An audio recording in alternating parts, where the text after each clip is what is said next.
preparo, vamos dizer, uma disciplina. Né? Exatamente. E o que a Maria do Carmo, do Amparo. Então, é muito importante, Dom Fernando, assim, esses pais, essa mãe, trabalhar a sua ansiedade, né? Porque a criança chora, ela requer mais e mais, né?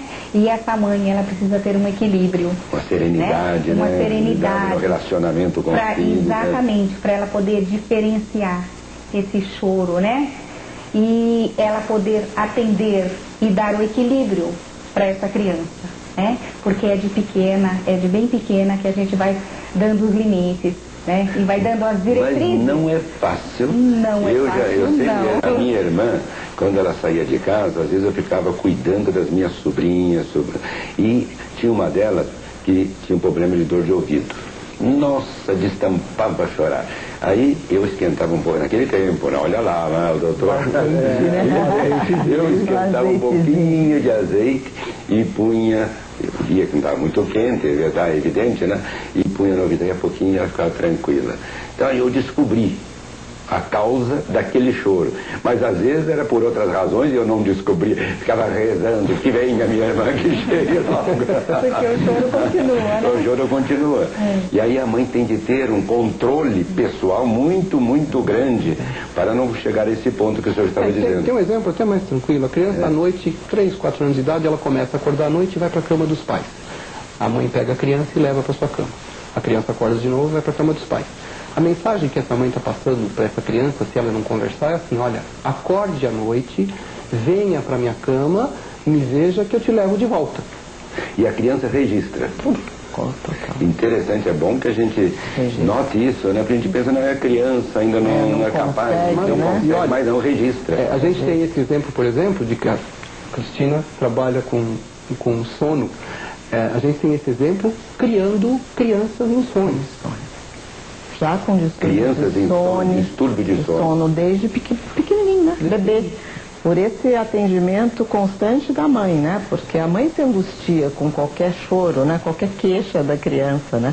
E aí vai socorrer todas as vezes, né? Então a orientação de um pediatra, porque ela também não sabe muitas vezes, né, Moisés, o quanto que é importante um profissional habilitado mesmo passar essas informações, né? Porque é difícil mesmo. E essa orientação à mãe, ao pai, né? Ao pai também. Porque ele fala, meu filho é muito irrequieto, não dorme, e já coloca no outro nível.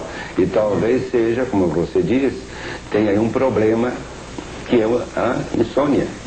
Pode gerar um outro tipo de problema. E na área da terapia de casal, né, a gente fica muito em alerta, né, sinal amarelo, quando um casal traz que a criança está no meio dos dois, né? Então precisa pesquisar muito também para não...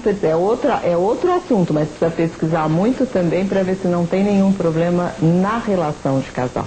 Porque a criança passa a ser um álibi para que, né, provavelmente tem alguma disfunção aí no relacionamento do casal. Então, sempre que um terapeuta, principalmente família, casal, ouve alguma coisa assim, acende a luz amarela, né? Porque tem alguma coisa por aí. Mas e aquelas crianças, conforme a idade vai chegando, com seus 4... Eu me lembro crianças que às vezes diziam não. Para tudo não. Era um não como que sistemático, né? A todas as coisas. Por quê? Qual é a razão da criança, que ainda é criança, vamos dizer? Não, a gente pensa, não chegou ainda a raciocinar, não tem aquele não lógico ou não mais refletido. Né? Tem um não refletido, mas esse não é impulsivo, por assim dizer, que a todas as coisas diz não. Como ler este não? Como compreender este não? Está pedindo para pôr um limite, né? Está pedindo para pôr um limite. Está pedindo para, né? Uma intervenção, né? Até onde ele pode ir. Até onde ele pode ir. Não, talvez seja a primeira palavra que essa criança aprendeu. Ele está falando, não, isso não, e é tudo não. E esse não, quanto maior mobilidade a criança tem, mais a gente fala, né? Não põe a mão aí. Não sobe aí. Não, desce daí. Não, é só não. É por causa disso que a criança... Essa é uma das razões. Agora, essa questão do não, como a Cristina tinha colocado, é bem relacionado à busca mesmo. Ele está pedindo. A gente às vezes usa alguns subterfúgios estranhos que não são tão claros, a mente não é tão direta e tão objetiva, e a gente não consegue, às vezes, dizer aquilo que a gente realmente está pensando de uma forma muito adequada. Então, o corpo fala, saem aqueles atos falhos, né? Então, assim, não, e aí a mãe chega no consultório ou chega para a professora, aí a gente pergunta assim, e como é que é essa criança na escola? Olha, doutor, eu chego na escola e tenho a reunião, eu passo até vergonha. Porque me falam que ele é dócil, que ele come tudo que dão para ele. Brócoli, o senhor acredita? Ele come brócoli. E que ele é super colaborador. A gente não precisa nem pedir e ele guarda as coisas. E onde ele não faz isso? É só em casa comigo. O problema está em casa, né, pelo jeito. Então, às vezes a gente tem a função, vamos dizer, a condição de alertar essa mãe para a situação. Que às vezes ela está tão preocupada com o seu dia a dia, com o trabalho, que passa. E essa questão ela quer resolver. E como é que ela resolve? Por exemplo, dá brinquedo para a criança ficar lá quieta brincando.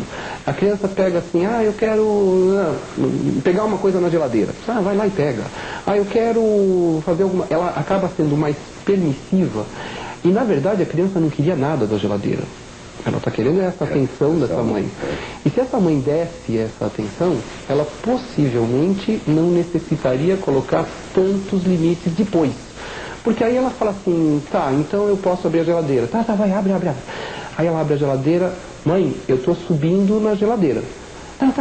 Ela, na verdade, acho que nem escutou que ela está subindo. Estou pegando, ele vai avisando, né? Ele vai avisando o que vai fazer. E o que ele queria era só falar assim, não pode, vai pra cá, eu já vou lá falar com você, ou pedindo mesmo um norte, né? Uma atenção, né? Uma atenção. E quando nós vemos crianças cujos pais trabalham fora e não têm esse contato diário, constante com os seus pais, o que as psicólogas aí nos diriam a esse respeito? Que a ausência dos pais. Eu acho que é o sentimento de culpa desses pais, o pior de tudo, né? Eu acho que nem tanto das crianças, né? Porque eles fazem essa leitura a hora que os pais chegam em casa, que pode tudo, porque eles estão extremamente culpados. E aí a formação fica muito deformada, né? Porque não se permite aquele tempo pequenininho que se vai ficar junto, que se possa educar mesmo, que se possa formar. Então, como o Moisés está falando, ela não está às vezes nem ouvindo, a escuta está prejudicada aí. E a criança quer atenção mesmo, então não é nem a quantidade, né? A gente deve pensar mais na qualidade, né? Não importa. Mas o que a gente vê hoje é que os pais cada vez mais culpados, né, Moisés? Eu percebo que esse sentimento de culpa está matando aí muitas famílias, né? E deturpando muito essa formação dessas crianças, né? Você vê assim também? Exatamente, dessa forma. Essa questão dos pais estarem sempre fora de casa, né? Então, assim, não tem mais aquele momento, chega em casa e está atarefado. Então, não tem aquele momento de parar, de estar conversando com as crianças, perguntando como foi seu dia, porque já chega fazendo outras coisas, outros afazeres, né? Então essa criança, ela fica muito prejudicada, ela fica com essa carência afetiva. Então é essa questão de começar a rebeldia, né? Eu vou fazer para chamar a atenção, né? de testar os limites dos próprios